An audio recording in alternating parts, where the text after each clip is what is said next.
nós vamos refletir primeiro nessa imagem. Eu espero que dê para todo mundo ver bem aí a imagem. Após você abrir a sua Bíblia, nós vamos refletir nessa imagem. Essa imagem é uma explicação visual em forma de desenho sobre algumas verdades que nós vamos ver aqui hoje. Então aqui nós temos uma pessoa que tem dificuldade de locomoção, aqui nós temos uma mesa, aqui nós temos um braço que remete ao braço de Cristo, aqui o Espírito Santo conduzindo essa pessoa, trabalhando no coração dessa pessoa. E eu gostaria que você gravasse essa imagem e no final da mensagem nós vamos voltar a essa imagem e eu espero que ela salte aos seus olhos de maneira diferente, com mais vivacidade. Feche seus olhos, vamos orar. Ore por você, ore por mim e se concentre na palavra de Deus nos próximos minutos. Senhor, em nome de Jesus, nós não temos condição de ir a Ti, de amar ao Senhor e de cultuar ao Senhor de maneira que Te agrade. Nós precisamos, ó Deus, da atuação do Teu Espírito em nós. Então nós pedimos, ó Espírito Santo, que está em nós, que guia a Tua igreja. Aqueça os nossos corações, abra nossa mente, nos convença daquilo que precisamos mudar, dos nossos pecados, nos mostre como devemos viver e nos aproxime de Ti, ó Deus. Em nome de Jesus, eu peço que aqueles que não Te conhecem, que venham a encontrar ao Senhor, a entender o Evangelho e a ser transformado por esse Evangelho hoje. Que cada um aqui que nunca se dobrou ao Senhor e que nunca compreendeu o que é essa mensagem de Cristo, compreenda hoje. E que nós desfrutemos de comunhão pela presença do Senhor em nosso meio e em nós. Assim eu oro pelos meus irmãos, para que a palavra seja viva para eles e para que eles amem mais ao Senhor através disso. Em nome de Jesus. Amém. Segundo Samuel, 1 Samuel, capítulo 9. Acesse aí na sua Bíblia. Eu gostaria que você acessasse, não só escutasse, priorize ler. É importante que você leia.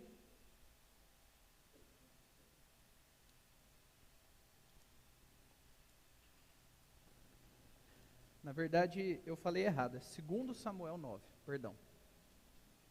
Agora sim.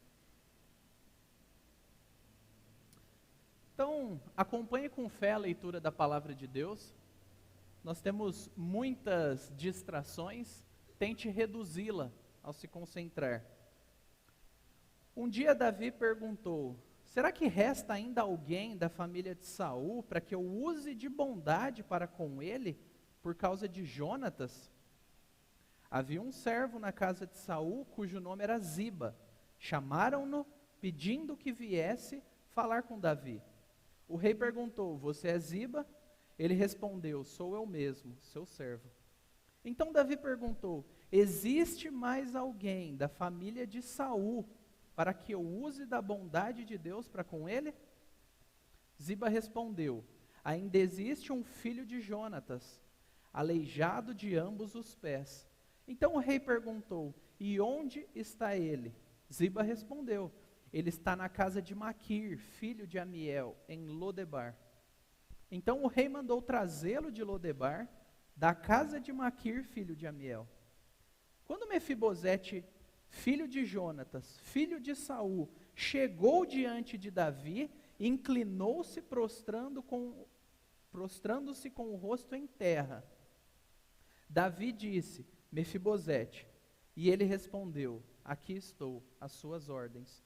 Então Davi lhe disse: não tenha medo, porque serei bondoso com você por causa de Jonatas, seu pai. Vou restituir a você todas as terras de Saul, seu pai, e você comerá sempre à minha mesa. Então Mefibosete se inclinou e disse: quem é este seu servo, para que o meu senhor tenha olhado para um cão morto como eu? Então Davi chamou Ziba, servo de Saul, e lhe disse: tudo o que pertencia a Saul e a toda a casa dele, eu dei ao neto de seu senhor. Você, os seus filhos e os seus servos cultivarão a terra para ele e recolherão os frutos, para que a casa de seu senhor tenha o que comer. Porém, Mefibosete, neto de seu senhor, comerá sempre à minha mesa. Ziba tinha 15 filhos e 20 servos. Ziba disse ao rei: farei tudo o que o rei, meu senhor, ordena a este servo. E assim, Mefibosete passou a comer à mesa de Davi, como um dos filhos do rei. Mefibosete tinha um filho pequeno chamado Mica. Todos os que moravam na casa de Ziba eram servos de Mefibosete. Mefibosete morava em Jerusalém, porque comia sempre à mesa do rei. Ele era coxo de ambos os pés. Esse trecho da palavra, ele é icônico, porque ele se passa de 15 a 20 anos depois que Davi fez uma promessa para Jonatas. Eles fizeram uma aliança, eles fizeram um pacto. E aí nós vamos descobrir como, através de uma aliança, a graça de um rei alcança um miserável. E a mensagem, o resumo que eu coloquei é: o rei escolhido por Deus mostra bondade por causa de uma promessa. O evangelho é a manifestação da misericórdia de Deus a nós hoje. Ele nos chama para perto dele e nos torna família, família de Deus. Hoje é o dia da família, família nova aliança, família de Deus. Essa promessa, feita provavelmente de 15 a 20 anos antes, entre Davi e Jonatas, esse pacto que eles fazem, ele acontece e depois Jonatas e Saul morrem em campo de batalha e aparentemente fica tudo esquecido. Porém, quando você olha para o capítulo 7 de 2 Samuel, você tem um momento icônico, porque Deus faz uma promessa para Davi. Ele fala: algum dos seus descendentes, vai vir alguém no futuro, que vai permanecer no trono e vai ser rei do povo de Deus. E Davi fica muito feliz com isso. Aí no capítulo 8, tem a narrativa das guerras. Davi tinha que vencer alguns povos inimigos, e ele luta muito tempo. Esse tempo é narrado de maneira curta, mas se passa em provavelmente uns 9 anos. E esse tempo de guerra impede que Davi descanse. Após esses 9 anos, que é o contexto do capítulo 9 que nós lemos, ele está no seu palácio lá em Jerusalém, e ele se lembra: o Senhor já está cumprindo inúmeras promessas, mas existe uma promessa que eu ainda não cumpri. E quem é Saul e Jonatas, que é dito? Talvez você não conheça essas pessoas, nunca tenha ouvido falar. Então, um pequeno resumo. Saul é o antigo rei de Israel. Ele desobedeceu a Deus e ele foi rejeitado. Ele era cruel. Ele tentou matar Davi, que era inocente, inúmeras vezes. Ele não era um homem flor que se cheire, como nós dizemos. Mas o seu filho, Jonatas, quem é Jonatas? Ele era o herdeiro, o sucessor natural ao trono. Diferente de seu pai, ele era um guerreiro leal, ele tinha um coração firme em Deus. E ele era muito amigo de Davi. Ele era como um irmão para Davi. E ele cria que Deus tinha escolhido Davi para ser rei. E ele abriu mão de lutar pelo direito de ser rei, para que o seu amigo assumisse o trono, pois era a vontade de Deus. Davi, nesse momento, ele é movido por uma aliança, por uma promessa, por um pacto. Você pode usar qualquer um desses termos. Promessa é mais comum na nossa língua. Que ele tinha feito para o seu amigo, que agora estava morto. Perceba, não tem ninguém cobrando ele. Ele está se lembrando da sua própria palavra. E aqui nós vemos um pouco do caráter de Davi. Ele está sendo fiel à promessa que ele fez. E em 1 Samuel 20, 14 e 15, nós temos a narrativa do que Jonatas falou para ele. Ele disse: e se eu então ainda viver, use para comigo da bondade do Senhor, para que eu não morra. Nem tampouco jamais afaste da minha casa ou da minha família a sua bondade. Nem ainda quando o Senhor eliminar da face da terra todos os inimigos de Davi. O Senhor eliminou da face da terra os inimigos de Davi, e agora Davi se lembra dessa promessa. Mas perceba que ele está sendo fiel à promessa que ele fez ao seu amigo, mas ele também está sendo fiel a Deus, porque essa promessa foi feita diante de Deus. Nunca esqueça que Deus é a terceira pessoa em qualquer situação. Ele está vendo, e tudo que nós fazemos é diante dele. E agora, ele decide compartilhar do quê? Da bondade de Deus. Essa bondade de Deus é muito clara no Antigo Testamento, através de uma palavra em hebraico que chama Hesed. Essa palavra simboliza o amor de Deus de não jogar pessoas fora. Aquelas pessoas que têm uma aliança com Deus, o povo dele, que se submete a ele, recebe o amor dele e Deus não joga fora.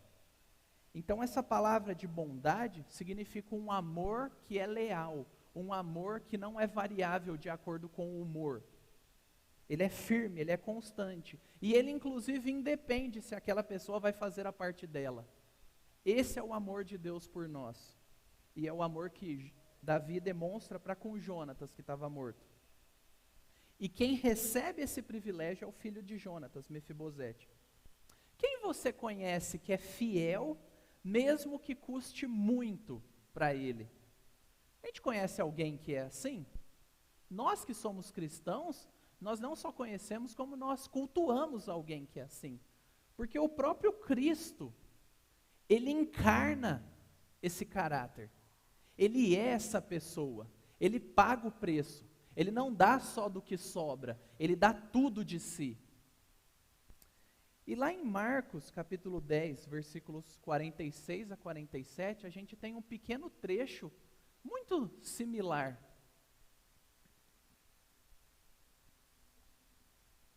Jesus e seus discípulos foram para Jericó. Quando Jesus saía de Jericó, junto com seus discípulos e numerosa multidão, Bartimeu, um cego mendigo, filho de Timeu, estava sentado à beira do caminho. E ouvindo que era Jesus o Nazareno, começou a gritar: Jesus, filho de Davi, tenha compaixão de mim. Aquele Davi imperfeito, que mostrou bondade para com o aleijado que vivia à margem do caminho, ele apontava para um rei perfeito, um rei muito maior, um rei que não pecaria, um rei que mostraria graça sem limites para com miseráveis. A bondade de Davi não é apenas um fato histórico, ela é uma verdade revelada de Deus para mim e para você. Aprendermos sobre a vontade de Deus que se discorreria apontando para Cristo. E se você ficou com dó de Mefibosete, que era órfão, aleijado, provavelmente mendigo e miserável, porque naquela época o trabalho era feito quase que totalmente através da força física, agricultura, etc. Eu quero que você pegue isso e olhe para você. Você é Mefibosete. Nós somos Mefibosete. Nós somos esses miseráveis carentes de um rei que faça algo por nós. Mas nós temos aí dos versículos 4 a 6, o chamado que essa aliança faz. E o chamado da aliança, ele envolve um personagem, que é o próprio Mefibosete. Nós não podemos perder de vista a pessoa que está sendo chamada à presença do rei. O nome Mefibosete é pesado, significa algo parecido como aquele que é a vergonha, ou aquele que espalha vergonha. Ele vivia sua vida numa cidade insignificante, pobre e infrutífera, chamada Lodebar, que seria lugar nenhum, ou terra seca, lugar onde se planta e a coisa não dá. Então, esse homem não estava bem, e durante 15 ou 20 anos. Em 2 Samuel 4:4, nós temos a narrativa do que aconteceu com ele.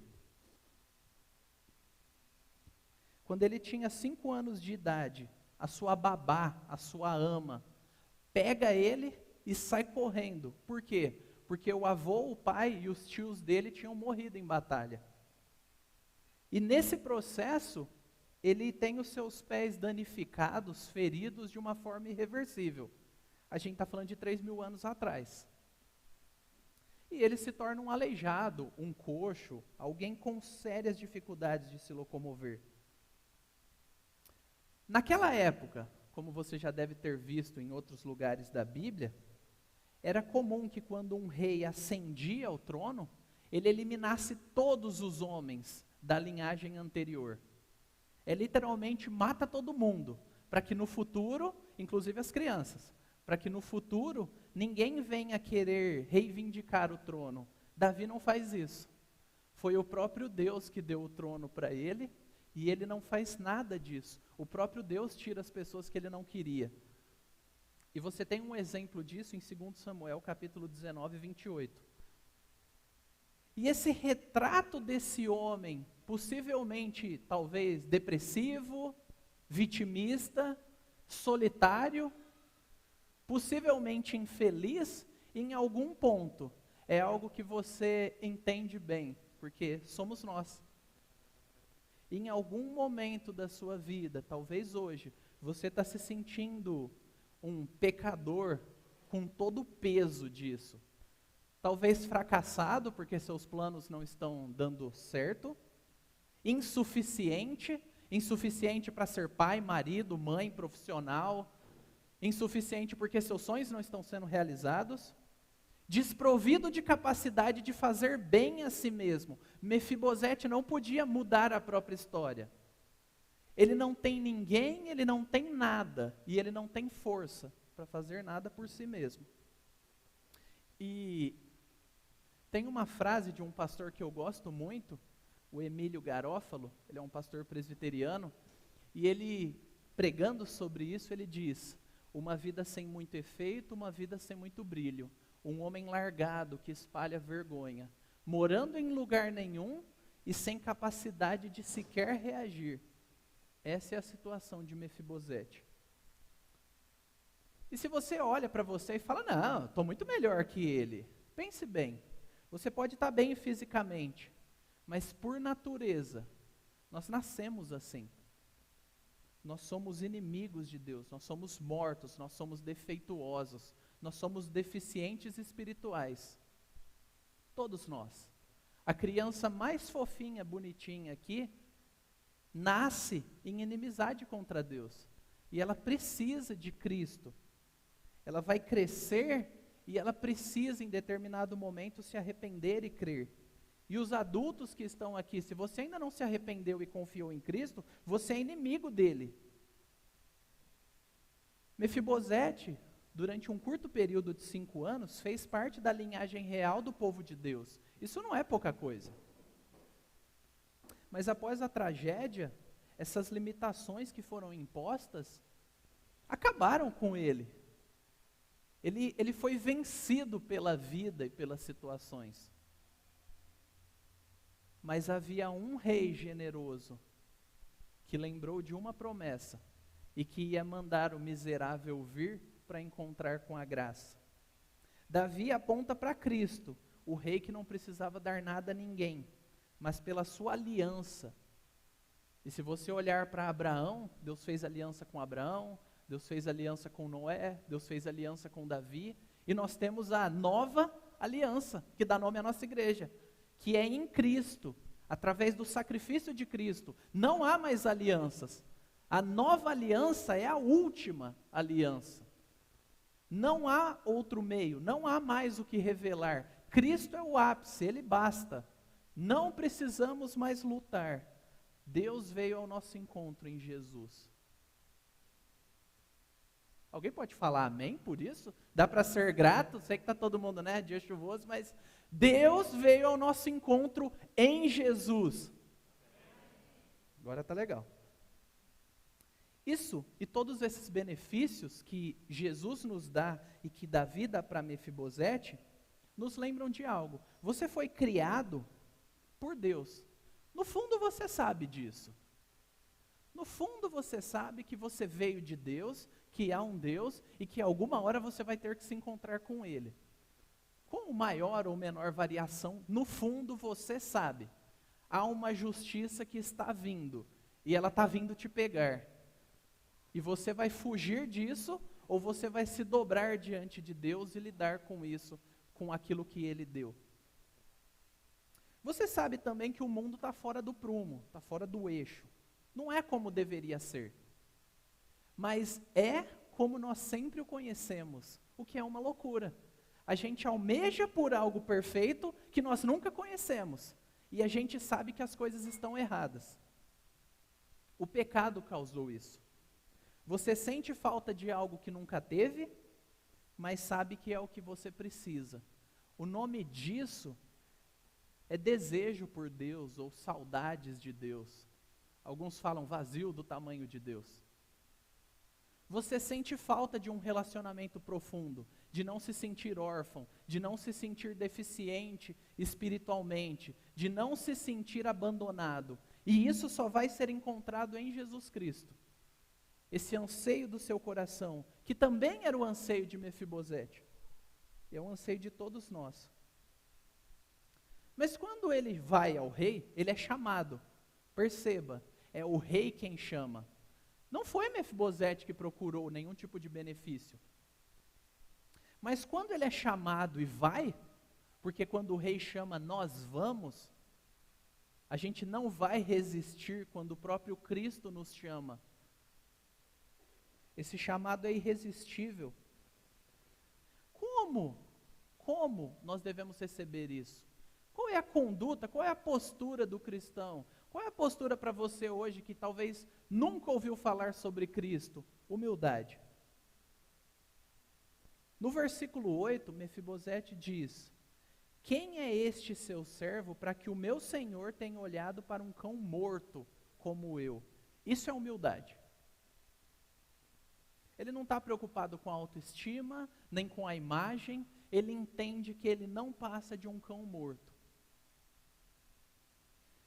Ele sabia que não tinha como obter nada daquilo que estava sendo oferecido a ele.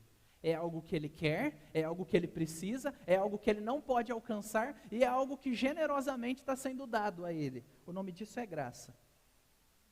Essa graça muda a história do miserável que está à beira do caminho abandonado e traz ele para ser um dono de posses, para ser um homem rico. Mas acima de tudo, isso aponta para o que Cristo faz com você que está aqui e nunca confiou e creu nele, ou para aquilo que ele fez para você que é um cristão, está aqui e já colocou a sua fé nele.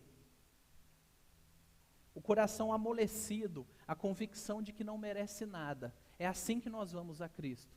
Nós não vamos cheio de nós mesmos, das nossas realizações. Esse é o coração de quem vai a Cristo. Se Ele está te chamando hoje no seu coração, você não precisa fazer nada externo. Você não precisa gritar para todo mundo ouvir, como diz a música do Roupa Nova. Você não precisa tatuar isso. Você precisa responder a esse chamado no seu coração. Se arrependa de viver longe dele, de viver à margem do caminho. Se arrependa de confiar em si. Coloque sua confiança nesse Rei generoso que oferece a você família, a mesa. Mas se você é cristão e você já cansou de ouvir sobre o Evangelho, como você tem lidado com esse privilégio? Como você tem lidado?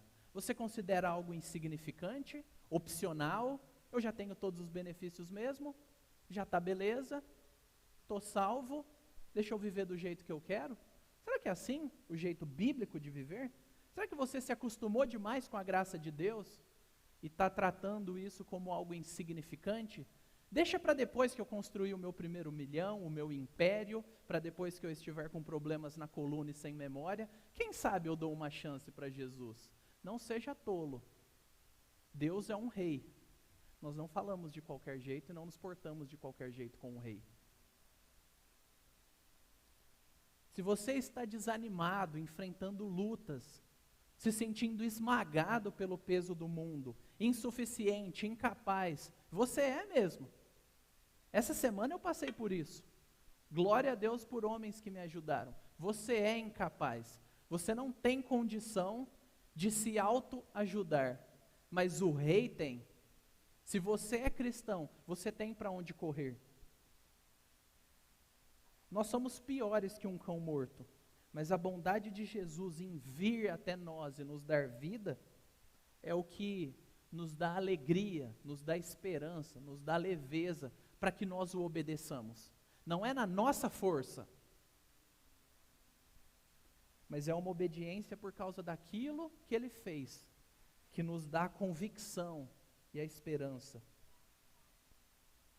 E quando alguém te perguntar algo sobre a sua fé, não fale com base no que você fez. Diga, eu já recebi tudo de Deus. Agora minha vida é só um reflexo disso. Eu não preciso conquistar nada. Jesus já conquistou tudo por mim. Agora eu posso descansar. Agora eu posso desistir. Agora eu não preciso lutar pela minha autoimagem. E o terceiro ponto é esse desfrute da aliança. O que aconteceu? Qual é o nome disso? Qual é o nome bíblico, teológico para isso que aconteceu? O nome disso, hoje no Novo Testamento, é adoção. Mefibosete foi adotado. Ele era um miserável à beira do caminho, sem família, abandonado. E agora ele é como um filho do rei. Ele não fez nada por isso, assim como eu e você não fizemos nada por nós mesmos. Leia aí no versículo 11, acompanhe na sua Bíblia, marque para ler depois, deixe que essa verdade penetre no teu coração e chacoalhe você. Na parte B, e assim Mefibosete passou a comer à mesa de Davi como um dos filhos do rei. E o versículo 13, Mefibosete morava em Jerusalém porque comia sempre à mesa do rei. Ele era coxo de ambos os pés. Davi não só deu uma bondade distante, você vai ganhar tudo de volta e vai para lá. Eu não quero me envolver com gente do seu tipo. Esse não é o amor que Davi mostra e não é o amor que Cristo mostra.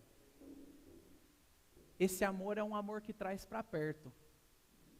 Ele garante o sustento de Mefibosete, da família dele, da descendência. Ele é um homem rico, mas ele traz o filho do seu amigo para perto.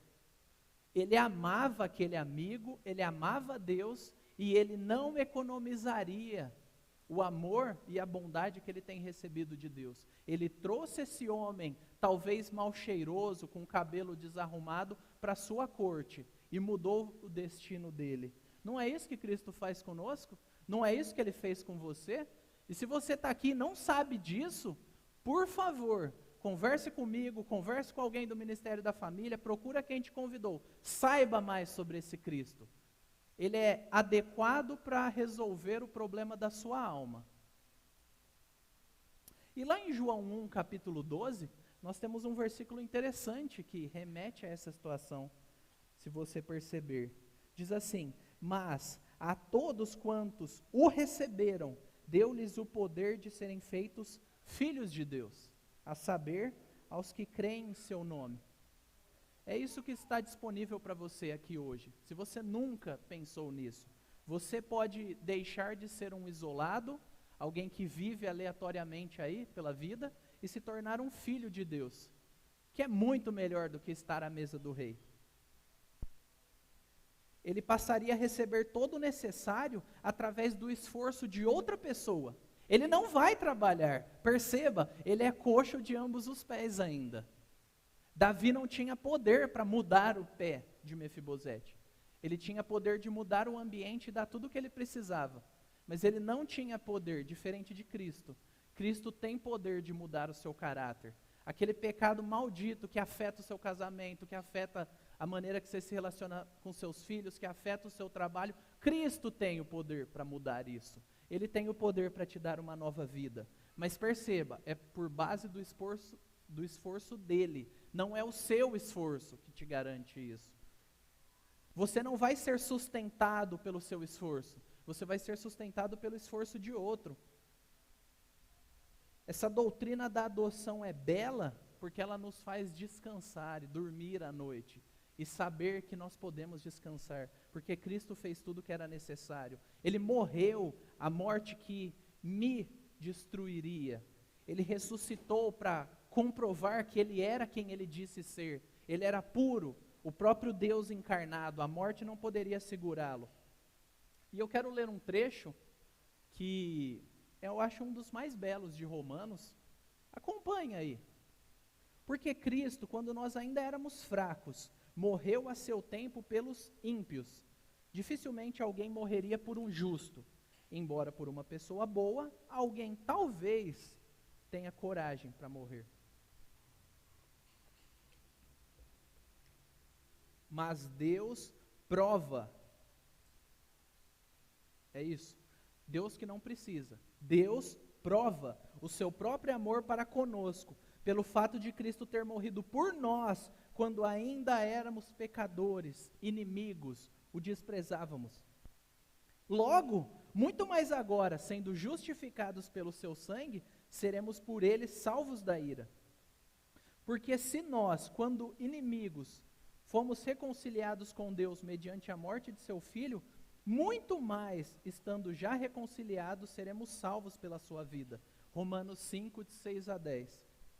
A mesa real, a mesa do rei naquela época e até uns séculos atrás, era o ápice da definição de privilégio e de boa vida. Opa, desculpa aí. Chegar à mesa do rei era a definição de sucesso. Mefibosete ganha isso, ele não alcança isso. E se você é cristão que está aqui hoje, não importa a sua idade, não importa a sua luta, quiser viver uma vida com Deus, grave isso na sua mente e no seu coração. Se eu estou diante de Deus hoje, não é pelo que eu fiz, não é pelo batismo que eu tive há tantos anos atrás, não é pelo cargo que eu tenho na igreja e nem por quanto eu contribuo. É porque Cristo um dia fez algo por mim que eu não poderia fazer. E Ele me deu todos esses privilégios. Agora eu contribuo, posso servir a igreja, posso ser fiel e posso ter uma vida boa. Somos família e por toda a eternidade seremos. Esse dia da família é um tira-gosto de algo que desfrutaremos perfeitamente no céu, vivendo com os nossos irmãos, sem pecado, sem ruído, sem conflito. Isso começa agora, isso começa aqui. E perceba, se você está aqui hoje e é cristão, você já foi adotado. Você não precisa viver como se você tivesse que conquistar a bondade de Deus para você. Já foi, já era. Quando você se arrependeu e creu, acabou, está consumado. Agora, como adotado, viva de modo honrado. Honra é uma palavra que a nossa cultura rechaça, joga fora, não é importante. Para o cristão é, a gente precisa resgatar essa palavra. Homens honrados, mulheres honradas, jovens honrados, a nossa honra é importante.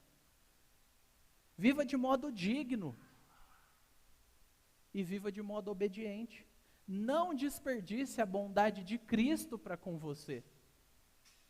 Mas se você está aqui e nunca recebeu esse presente da salvação, primeira coisa, desista. Desista de lutar e de alcançar pelo seu próprio esforço. Você não vai dar conta. Mas desista de rejeitar Deus também. E se submeta a Ele. Vá até Ele, aceite o chamado do rei, esse convite, se renda, deixe que Ele diga a sua forma de viver. E para todos nós aqui, não viva a sua vida como um coitado, como vítima de tudo e todos. Não viva lambendo suas feridas. Você pode ganhar uma nova identidade, um novo ser em Jesus Cristo. Não somos mais isso ou aquilo. O que nos determina não é a nossa profissão, quanto temos ou o que fazemos, mas se somos filhos de Deus ou não. Essa é a coisa mais importante que você precisa saber hoje e sair daqui sabendo. Você pode continuar com seus desafios físicos, com seus dilemas, com as suas doenças, com seus dilemas emocionais e doenças emocionais ou mentais, assim como Mefibosete continuou aleijado o resto da vida. Mas, agora, ele estava com o rei. E agora ele pode descansar. Não é uma vida sem problemas, mas é uma vida que olha para o futuro e sabe, um dia estaremos com o rei. Um dia estaremos à mesa do rei. E não vai ter pé quebrado, não vai ter dilema com peso, não vai ter dilema com se nós temos cabelo, barba e qual é a nossa cor, ou quanto sabemos ou não. Acabou. Estaremos com aquele que nos ama do jeito que nós somos e que vai nos tornar do jeito que Ele quer. Você pode fechar seus olhos e orar por você e orar por aqueles que estão aqui que nunca se renderam a Cristo? Enquanto isso, eu chamo o pessoal da música. Senhor, em nome de Jesus, nós olhamos para a Tua graça e nos surpreendemos com a bondade do Senhor. Ó Deus, atrai o nosso coração para Ti, renova a nossa fé, não permita que nós nos sintamos órfãos, que nós percamos a nossa fé e vivamos em incredulidade. Renove a nossa fé. E aqueles que estão aqui que nunca tiveram fé, que nunca entenderam o Evangelho, que nunca foram atingidos pelas verdades do Senhor, que eles sejam transformados e renovados. Senhor, que nós saiamos daqui pessoas aptas a mostrar com a vida e falar, abrir a nossa boca. Senhor, nos dê momentos de comunhão e de refrigério aqui, porque isso é parte da mesa do Senhor para nós. Nos abençoe, ó Deus. E nós pedimos a Ti que o Senhor abençoe a nossa irmã que vai professar a sua fé publicamente e que vai dizer diante de todos nós e para todos nós que ela ama o Senhor e que ela se apropriou dessas verdades e que ela não quer viver longe de Ti. Nós Te agradecemos pelos privilégios imensos que temos em Ti. Em nome de Jesus. Amém. Eu